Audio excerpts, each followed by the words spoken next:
प्रवीण, कुणाल, जयश, अमोल हे चौघेही खूप चांगले मित्र होते.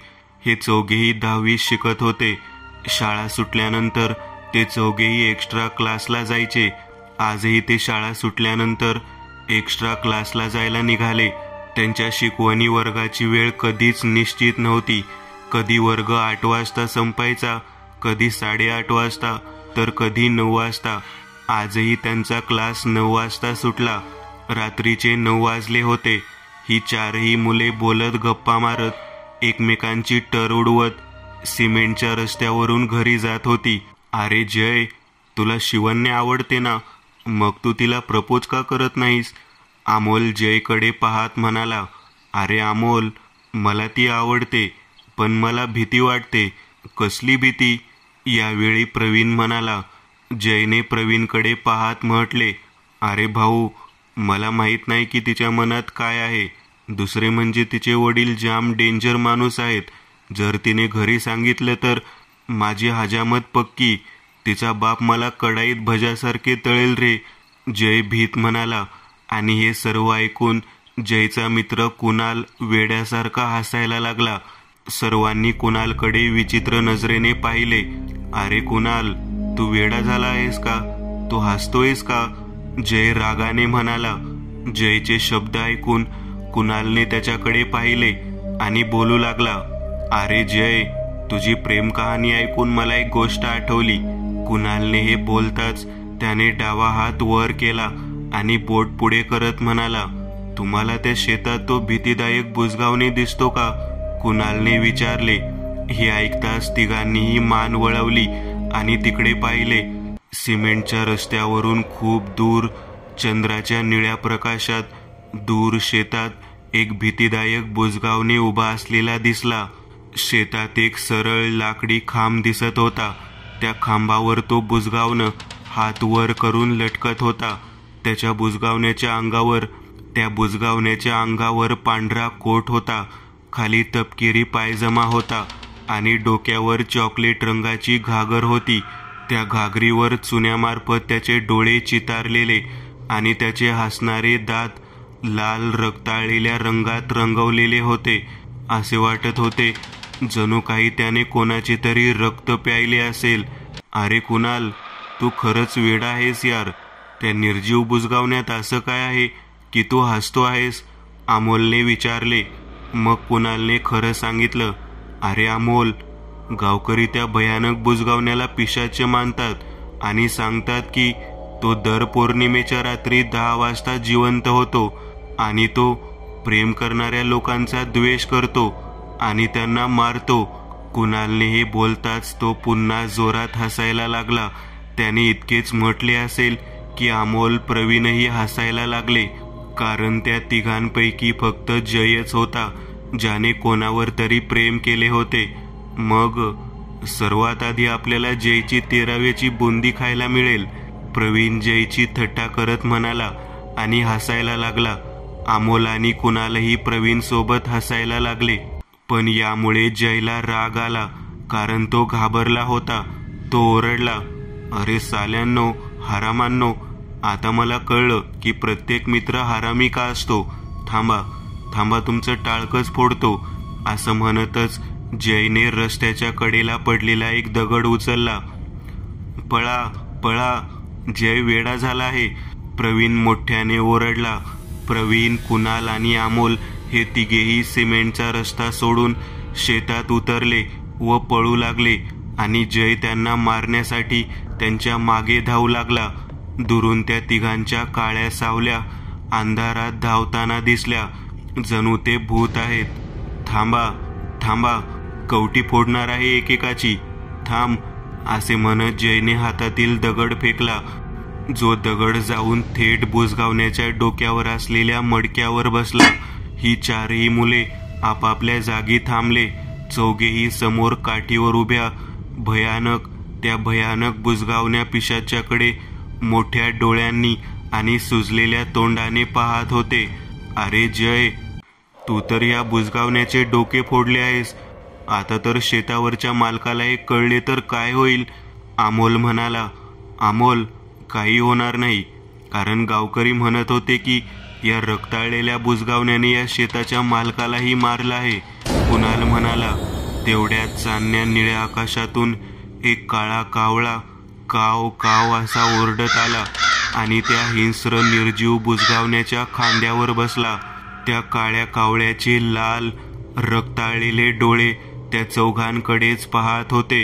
अंधारात त्याचे लाल डोळे जळत्या भूताच्या तप्त निखाऱ्यांसारखे दिसत होते.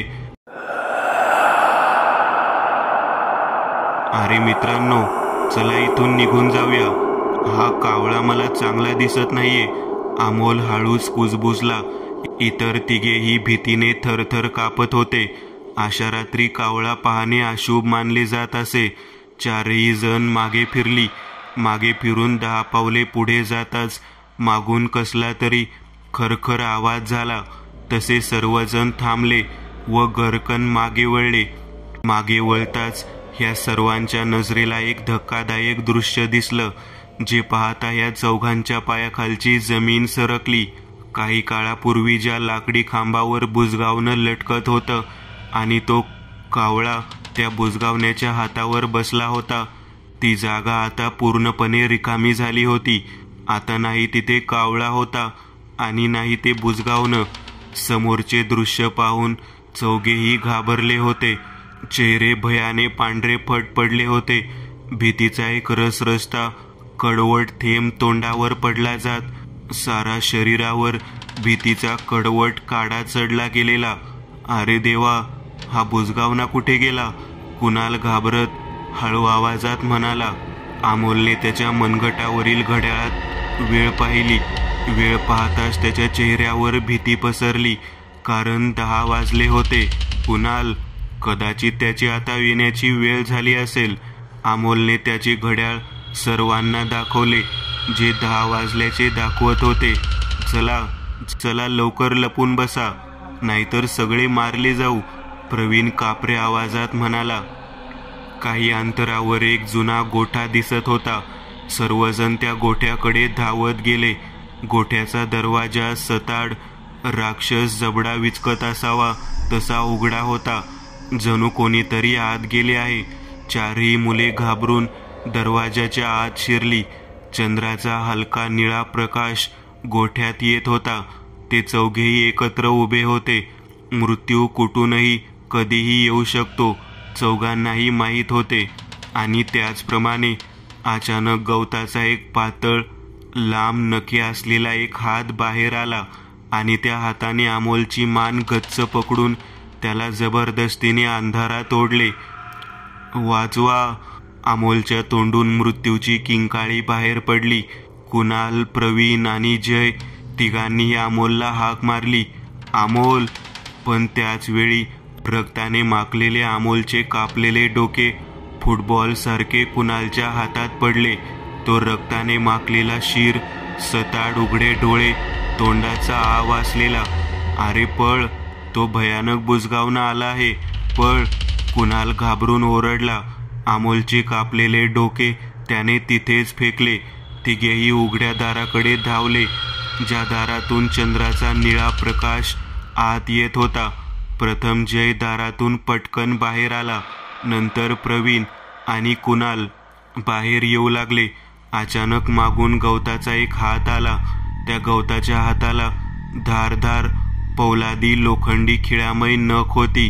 ते खिळेमय नखांचे पंजे कुणालच्या पायाचे मांस फाडत आत गेले. हाडामासात अक्षरशः भिंतीत खिळा रुतावं तसे रुतले गेले. पायाच्या आतून रक्त वाहू लागले. मला वाचवा, मला वाचवा! कुणाल जमिनीवर पडला.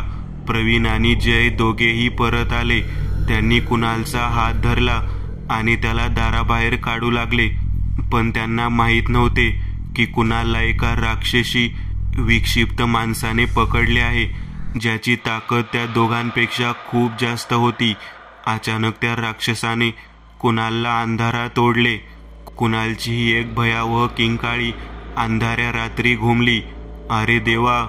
जय, पळ, नाहीतर तो हैवान येईल आणि आपल्याला मारून टाकेल. मला लग्न न करता मरायचं नाही.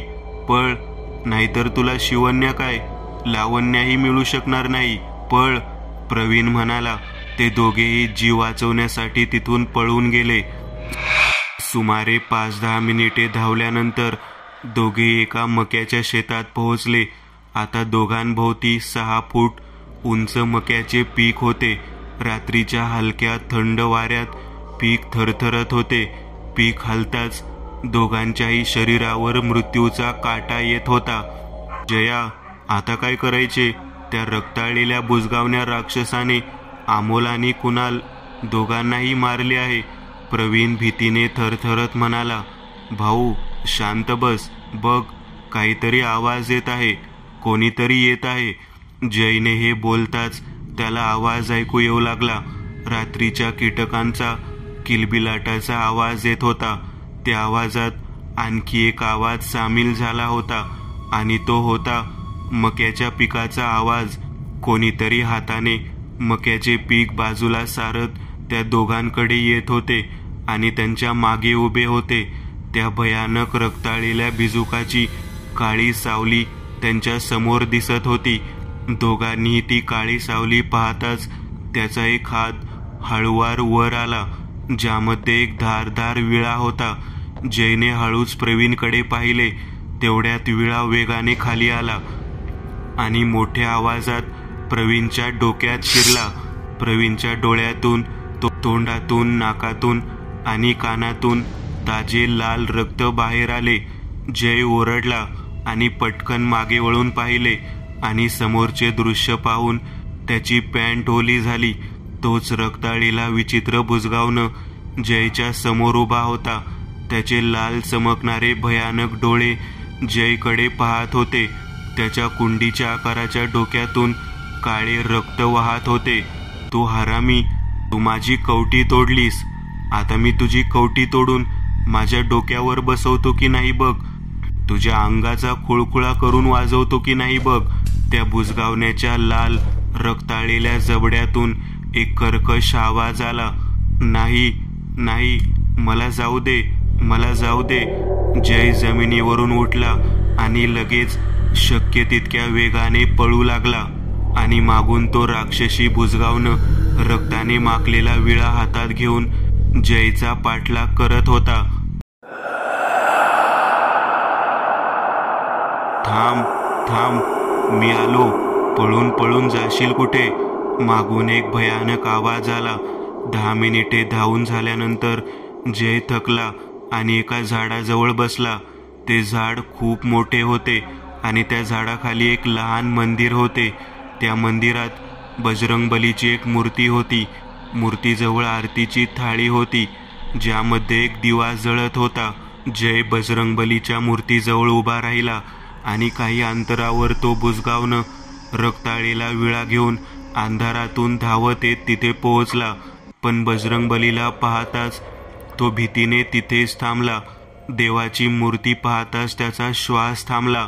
ते ध्यान घाबरलं होतं. तो दैवी सीमेत येऊ शकत नव्हता. ती सीमा सत्याची होती, जिथे ह्या हैवानांना प्रवेश वर्ज्य होता. इकडे ये बाळा, इकडे ये, तो बुजगावणं कर्कश आवाजात म्हणाला. त्याचे लाल डोळे अंधारात लेवितन समुद्रातील राक्षसासारखे चमकत होते.